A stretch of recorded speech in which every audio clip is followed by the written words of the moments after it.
dengan minyak baru. Shalom Bapak Ibu semua, apa kabar? Puji Tuhan, kita jumpa kembali bersama-sama di Khotbah Minggu bersama Bos Willy. Tema Khotbah Minggu kali ini adalah Tuhan mengasihi kita. Katakan amin. Nah, kita akan awali dengan sebuah pertanyaan. Apakah Allah mengasihi saya? Dan bagaimana kita tahu bahwa Tuhan mengasihi saya? Saudara, pertanyaan ini telah sering sekali ditanyakan oleh tak terhitung banyaknya orang. Jawabannya Alkitab berikan untuk pertanyaan ini adalah Allah bukan hanya mengasihi kita. Tuhan pun mengasihi kita lebih dari siapapun yang pernah mengasihi kita. Mari kita lihat di firman Allah. Yang pertama, Tuhan mengasihi kita. Tuhan memberikan anaknya bagi saudara dan saya. Untuk memahami kasih Allah kepada kita, mari kita mulai dengan 1 Yohanes 4 ayat ke-9. Dalam hal inilah kasih Allah dinyatakan di tengah-tengah kita, yaitu Allah telah mengutus anaknya yang tunggal ke dalam dunia supaya kita hidup olehnya. Katakan amin. Saudara, inilah bukti bahwa Allah begitu mengasihi kita. Makanya Tuhan mengutus Yesus datang ke dunia supaya kita hidup oleh karena kasih-Nya. Nah, kasih, apabila kasih itu jujur, selalu dimanifestasikan dalam tindakan. Disinilah firman Allah mengatakan bahwa Allah memang mengasihi kita. Dan kasih-Nya itu dinyatakan atau dimanifestasikannya. Bagaimana? Jawabannya terdapat dalam ayat yang sama, yaitu 1 Yohanes 4 ayat ke-9 tadi. Dalam hal inilah kasih Allah dinyatakan. Amin. Di mana? Di tengah-tengah saudara dan saya, di tengah-tengah kita. Bahwa Allah telah mengutus anaknya yang tunggal ke dalam dunia. Supaya kita hidup oleh karena kasih-Nya. Katakan amin. Allah menyatakan kasih-Nya dengan mengirimkan anaknya Yesus Kristus ke dalam dunia sehingga kita dapat hidup olehnya. Senada dengan itu, sekarang kita baca Yohanes 3:16. Karena begitu besar kasih Allah akan dunia ini, sehingga Ia telah mengaruniakan anaknya yang tunggal supaya setiap orang yang percaya kepadanya tidak binasa, melainkan beroleh hidup yang kekal. Amin. Wow, ini ayat yang sangat favorit sekali dan saya sangat suka dengan ayat ini. Mengapa? Ketika kita baca ayat firman Tuhan ini, kita mengerti bahwa begitu besar kasih Tuhan akan saudara dan saya akan dunia ini. Maka Tuhan telah mengaruniakan anaknya yang tunggal, supaya saudara dan saya percaya kepada Dia tidak binasa, melainkan beroleh hidup yang kekal. Seperti yang saya katakan tadi, saudara, kasih selalu berwujud pada tindakan. Seperti tindakan memberi. Dan Allah, oleh karena Dia begitu mengasihi kita, Dia pun memberi. Apa yang Tuhan beri? Mari kita lanjutkan pembacaan kita. Yohanes 3:16 dan 17. Karena begitu besar kasih Allah akan dunia ini, sehingga Ia telah mengaruniakan anaknya yang tunggal, supaya setiap orang yang percaya kepadanya tidak binasa, melainkan beroleh hidup yang kekal. Sebab Allah mengutus anaknya ke dalam dunia bukan untuk menghakimi dunia, melainkan untuk menyelamatkannya oleh Dia. Katakan amin. Allah tanpa alasan apapun selain karena mengasihi kita, telah melakukan hal teramat luar biasa bagi kita. Yaitu Ia mau mengaruniakan anaknya untuk mati bagi kita. Supaya dengan kita percaya kepadanya, kita dapat memperoleh hidup yang kekal. Roma 5 ayat ke-6 sampai ke-10 bahkan menyatakan hal ini secara lebih jelas lagi. Mari kita baca. Karena waktu kita masih lemah, Kristus telah mati untuk kita orang-orang durhaka pada waktu yang ditentukan oleh Allah. Sebab tidak mudah seseorang mau mati untuk orang yang benar. Tetapi mungkin untuk orang yang baik ada orang yang berani mati.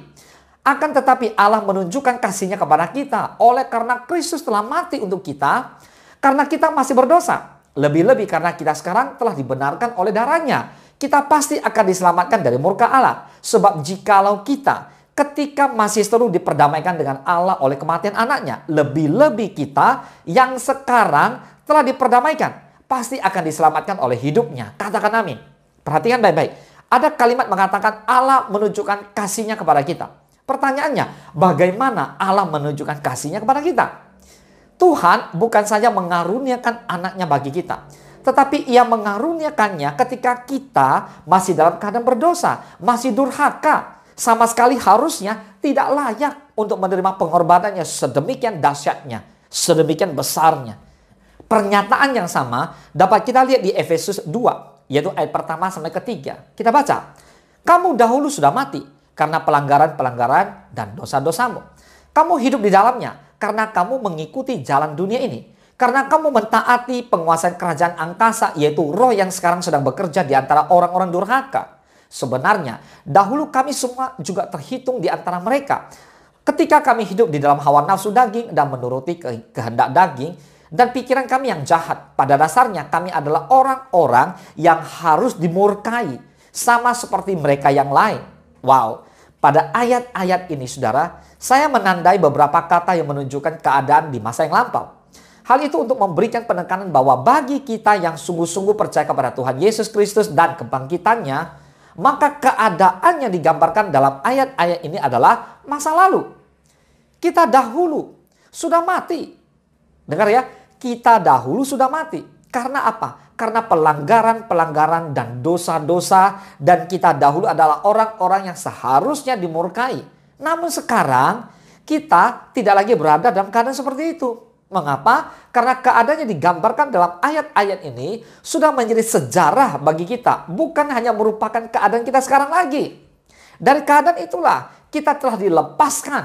Bagaimana kita dilepaskan? Oleh siapa dan mengapa? Efesus 2, 4-9 memberikan kita jawabannya. Ayat keempat. Tetapi Allah yang kaya dengan rahmat, oleh karena kasih-Nya yang besar, yang dilimpahkannya kepada kita. Ayat kelima, telah menghidupkan kita bersama-sama dengan Kristus, sekalipun kita telah mati oleh kesalahan-kesalahan kita, oleh kasih karunia kamu diselamatkan. Ayat keenam, dan di dalam Kristus Yesus, Ia telah membangkitkan kita juga, dan memberikan tempat bersama-sama dengan Dia di sorga. Ayat ketujuh, supaya pada masa yang akan datang, Ia menunjukkan kepada kita kekayaan kasih karunia-Nya yang melimpah-limpah sesuai dengan kebaikannya terhadap kita dalam Kristus Yesus. Ayat 8, sebab karena kasih karunia kamu diselamatkan oleh iman. Ayat 9, itu bukan hasil usahamu, tetapi pemberian Allah. Itu bukan hasil pekerjaanmu. Jangan ada orang yang memegahkan diri. Boleh katakan amin. Nah saudara, kata tetapi yang membuka ayat-ayat ini mengkontraskan apa yang dikatakan sebelum kata ini, yaitu di ayat 1-3 dengan apa yang dikatakan sesudah kata ini, yaitu di ayat ke-4 sampai ke-9. Ayat 1-3 memaparkan keadaan kita ketika sebelum percaya, dan keadaan kita itu sangat menyedihkan. Sebagaimana yang kita baca di sana, bahwa kita tahu dahulu sudah mati karena pelanggaran-pelanggaran dan dosa-dosa kita. Dan kita adalah orang-orang yang harus dimurkai. Tetapi Allah, oleh karena kasih-Nya yang besar yang dilimpahkannya kepada kita, mengubah semua ini. Yang tadinya mati karena pelanggaran-pelanggaran dan dosa-dosa, nah sekarang hidup bersama-sama dengan Kristus. Katakan amin. Yang tadinya dimurkai, sekarang memiliki tempat bersama-sama dengan Kristus di sorga. Wow, katakan amin. Nah, dari perspektif Allah, hal itu telah terlaksana. Tetapi mengapa Allah mau melakukan hal ini? Lihat, oleh karena kasih-Nya yang besar yang dilimpahkannya kepada kita. Bahkan ketika kita masih dalam keadaan mati karena pelanggaran-pelanggaran dan dosa-dosa kita. Katakan amin. Itu yang pertama. Yang kedua, Allah mengasihi kita. Tuhan menjadikan kita anak-anaknya. Nah saudara, bukti Allah mengasihi kita. Lihat, Tuhan menjadikan kita anak-anaknya. Wow. Ayat-ayat lain yang menunjukkan betapa besarnya kasih Allah kepada kita terdapat juga dalam 1 Yohanes 3 ayat pertama sampai kedua. Mari kita baca. Lihatlah betapa besarnya kasih yang dikaruniakan Bapa kepada kita, sehingga kita disebut anak-anak Allah. Dan memang kita adalah anak-anak Allah. Karena itu dunia tidak mengenal kita, sebab dunia tidak mengenal Dia. Saudara-saudaraku yang kekasih, sekarang kita adalah anak-anak Allah, tetapi belum nyata apa keadaan kita kelak. Akan tetapi kita tahu bahwa apabila Kristus menyatakan dirinya, kita akan menjadi sama seperti Dia. Sebab kita akan melihat Dia dalam keadaannya yang sebenarnya. Bahwa kita adalah anak-anak Allah dinyatakan juga dalam Galatia 3 ayat ke-26. Sebab kamu semua adalah anak-anak Allah karena iman di dalam Yesus Kristus. Katakan amin. Dan sebagaimana dinyatakan dalam ayat ini, dan inilah bukti betapa besarnya kasih Allah kepada saudara dan saya. Lihatlah betapa besarnya kasih yang dikaruniakan Bapa kepada kita. Katakan amin. Dan yang ketiga, Allah mengasihi kita. Tuhan mengasihi kita. Maka Ia melatih kita. Bukti bahwa Tuhan mengasihi kita adalah Tuhan melatih kita. Karena Tuhan mau kita menang. Amin. Kita telah melihat bahwa Allah oleh karena kasih-Nya yang besar kepada kita telah menjadikan kita anak-anaknya. Dan sebagaimana ayah yang penuh kasih, ayah yang baik, ayah yang luar biasa, melatih dan mendisiplinkan anak-anaknya. Amin. Apalagi Allah. Sebagaimana Ibrani 12 ayat ke-6 dikatakan kepada kita, karena Tuhan menghajar orang yang dikasihinya dan ia menyesah orang yang diakuinya sebagai anak. Saudara, hajaran mungkin bukan yang kita inginkan, tetapi itulah yang kita butuhkan. Itulah mengapa hanya mereka yang benar-benar mengasihi kita yang cukup peduli untuk menghajar kita. Dan itulah pula sebabnya mengapa Allah menghajar kita, karena ia mengasihi kita dan peduli kepada kita. Ada amin. Yang keempat, Allah mengasihi kita. Artinya, tidak ada yang dapat memisahkan kita dari kasih-Nya. Mari kita baca Roma 8 ayat ke-38 sampai ke-39. Sebab aku yakin bahwa baik maut maupun hidup, baik malaikat-malaikat maupun pemerintah-pemerintah, baik yang ada sekarang maupun yang akan datang, atau kuasa-kuasa, baik yang di atas maupun yang di bawah, ataupun sesuatu makhluk lain, tidak akan dapat memisahkan kita dari kasih Allah yang ada dalam Kristus Yesus Tuhan kita. Katakan amin. Allah sangat mengasihi kita. Allah sangat mengasihi saudara. Dan tidak ada apapun, baik kuasa-kuasa ataupun pemerintah-pemerintah, atau yang ada sekarang maupun yang akan datang, yang dapat memisahkan kita dari kasih-Nya. Tuhan mengasihi kita.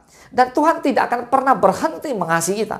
Inilah kebenaran yang sejati dari firman Allah. Nah, kesimpulan dari khotbah hari ini adalah, saudara, lihat, kita semua telah mendengar, kita sudah melihat dari firman-Nya bagaimana Tuhan begitu mengasihi saudara dan saya.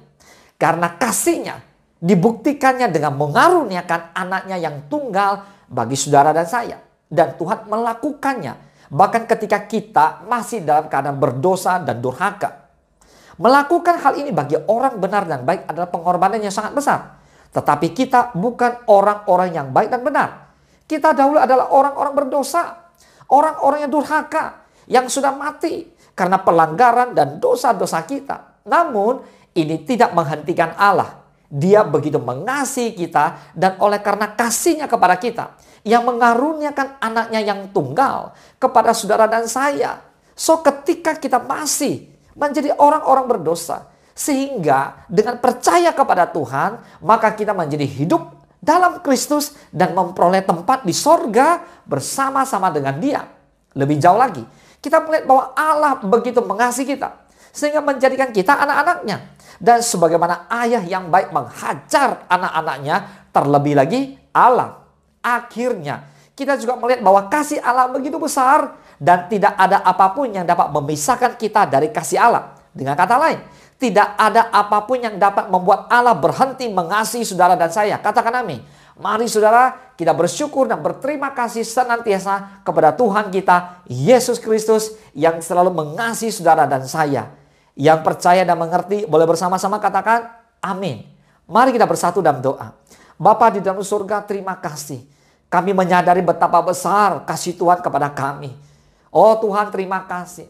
Dulu waktu kami masih berdosa saja, Tuhan sudah mengaruniakan. Dan kami harus sadar, hari ini kami sudah diselamatkan.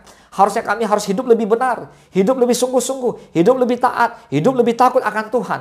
Bapa, berkati setiap umat Tuhan yang mengikuti khotbah minggu ini. Baik mereka yang ada di rumah-rumah, baik mereka yang di tempat bekerja, dimanapun mereka berada. Tuhan jamah, Tuhan berkati anak-anak muda, berkati para orang tua, berkati mereka, suami, istri, anak-anak, keluarga, semua hidup takut akan Tuhan. Bapa, kami berterima kasih, kami sadar, kami tahu bahwa Tuhan Engkau mengasihi kami. Tuhan, terima kasih Engkau mengasihi kami semua. Bapa, bila kasih-Mu terus menyertai perjalanan kerohanian kami dari sekarang sampai selama-lamanya. Terpujilah nama Tuhan. Hanya di dalam nama Tuhan Yesus Kristus kami berdoa dan kami mengucap syukur. Haleluya. Mari Bapak Ibu semua yang diberkati oleh firman Tuhan hari ini, bersama-sama kita katakan amin. Tuhan Yesus mengasihi saudara dan saya. Selamat hari Minggu. Tuhan Yesus memberkati. Amin.